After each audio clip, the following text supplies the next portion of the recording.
নমস্কার বন্ধুরা, আজ আমি আপনাদের সাথে শেয়ার করতে চলেছি হাঁসের ডিমের কারি। হয়তো আপনারা ভাবছেন এ আর এমন কি, ডিমের কারি তো সকলেই রান্না করতে পারে, কিন্তু উপকরণ আর রান্নার গুণে সাধারণ জিনিসও অসাধারণ খেতে হয়।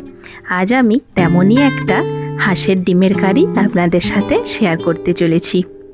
প্রথমে আমি চারটে এখানে সেদ্ধ ডিম নিয়ে নিয়েছি।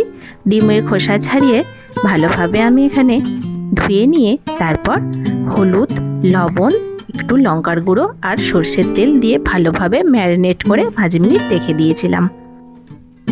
এখানে আমি ওভেনে কড়াইটা বসিয়ে ভালোভাবে গরম করে নিয়েছিলাম। কড়াইতে এবার পরিমাণ মতো সর্ষের তেল দিয়ে দিলাম। এই রান্নাটা কিন্তু অবশ্যই সর্ষের তেলেই করতে হবে, তাহলে স্বাদটা অনেক ভালো আসবে। তারপর আগে থেকে ম্যারিনেট করে রাখা সেদ্ধ ডিমগুলো তেলের মধ্যে দিয়ে দেব। এবার গ্যাসের আঁচটা মিডিয়ামে রেখে ডিমগুলোকে উল্টে পাল্টে লাল লাল করে ভেজে নিতে হবে। ডিমগুলো ভালোভাবে ভাজা হলে কারি করার পরে ডিমগুলো খেতে খুব সুন্দর লাগবে। ডিমগুলো দেখুন একদম লাল লাল করে ভাজা হয়ে গেছে। এবার তেল থেকে ডিমগুলোকে উঠিয়ে নিতে হবে। গ্যাসের ফ্লেমটা কিন্তু কমিয়ে দিতে হবে, না হলে তেলটা পুড়ে যাবে। এবার তেলের মধ্যে দিয়ে দেবো প্রথমে আমি একটু চিনি। গরম তেলের মধ্যে চিনি দিলে যে কোনো তরকারির স্বাদ এবং কালার দুটোই ভালো আসে। এবার দিয়ে দিলাম একটা মাঝারি সাইজের পেঁয়াজ বাটা। পেঁয়াজটা কিন্তু আমি একদমই মিহি করে পেস্ট করিনি, এইরকম হাফ পেস্ট করেছি। দেখুন পেঁয়াজটা কিন্তু মোটামুটি গোটা গোটা আছে। পেঁয়াজটা একটু ভেজে নেব কিছুক্ষণ। তারপর দিয়ে দেবো 1 চামচ মতো আদা রসুনের পেস্ট। আদা রসুনের পেস্টটা দিয়েও একটু ভালোভাবে নাড়াচাড়া করে ভেজে নিতে হবে, আদা রসুনের কাঁচা গন্ধটা চলে যাওয়া অবধি। এবার কিছু গুঁড়ো মশলা দেবো। দিয়ে দেবো অল্প কাশ্মীরি লঙ্কার গুঁড়ো। এবার দেবো হলুদ গুঁড়ো।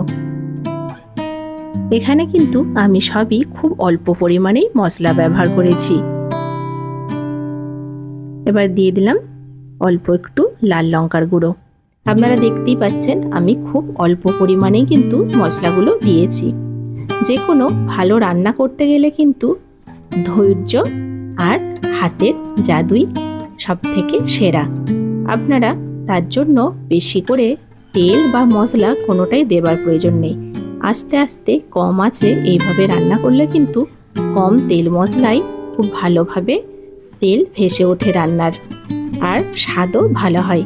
এই মশলায় কিন্তু আমি একদমই জল দেবো না, এরকম শুকনো শুকনো করে মশলাটা ভেজে ভেজে ভালো করে কষিয়ে নেব, এতে এই কারিটা খেতে ভালো হবে। এবার দিয়ে দিলাম একটা বড় সাইজের টমেটো পেস্ট।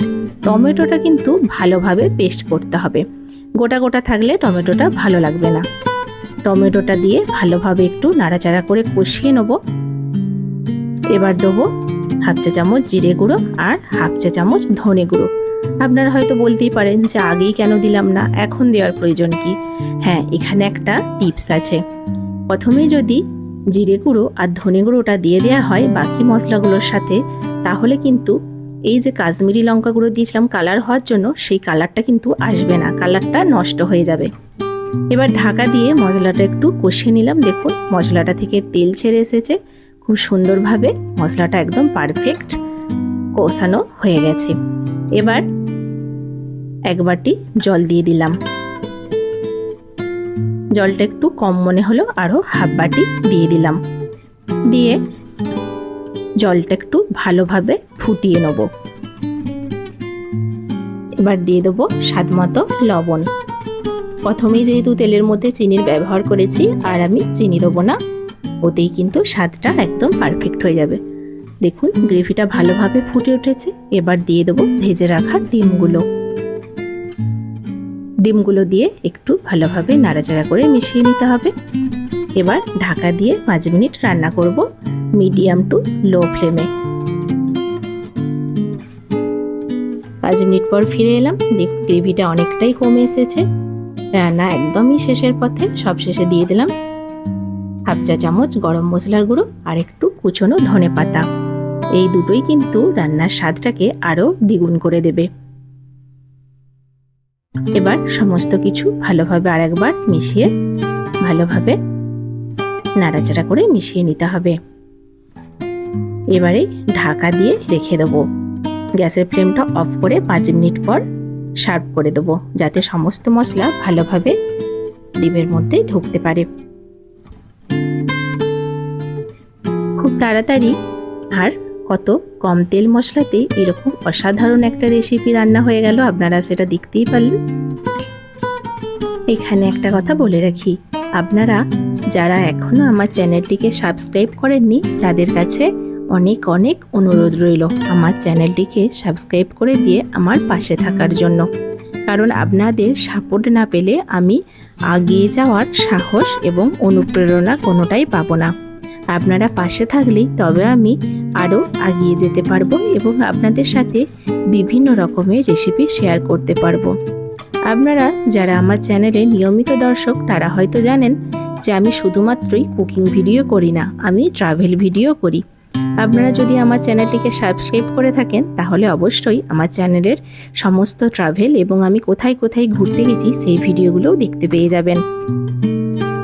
সবশেষে আমি ওপর থেকে একটু কুচনো ধনেপাতা দিয়ে আমি আজকে সার্ভ করে দিলাম দারুণ সুস্বাদু হাঁসের ডিমের কারি। রেসিপিটা যদি ভালো লেগে থাকে তাহলে অবশ্যই একটা লাইক করবেন আর কমেন্ট করে আপনাদের গুরুত্বপূর্ণ মতামত জানাবেন। এত সুন্দর একটা ডেলিশিয়াস রেসিপি আপনারা বাড়িতে অবশ্যই ট্রাই করবেন। একঘেয়েমি একগাড়ি না খেয়ে একটু এইরকমভাবেই আপনারা ট্রাই করুন, দেখবেন অসাধারণ খেতে লাগবে আর মুখের স্বাদ বদলও হবে। সকলেই ভালো থাকবেন, সুস্থ থাকবেন। দেখা হচ্ছে পরবর্তী ভিডিওতে। বাই।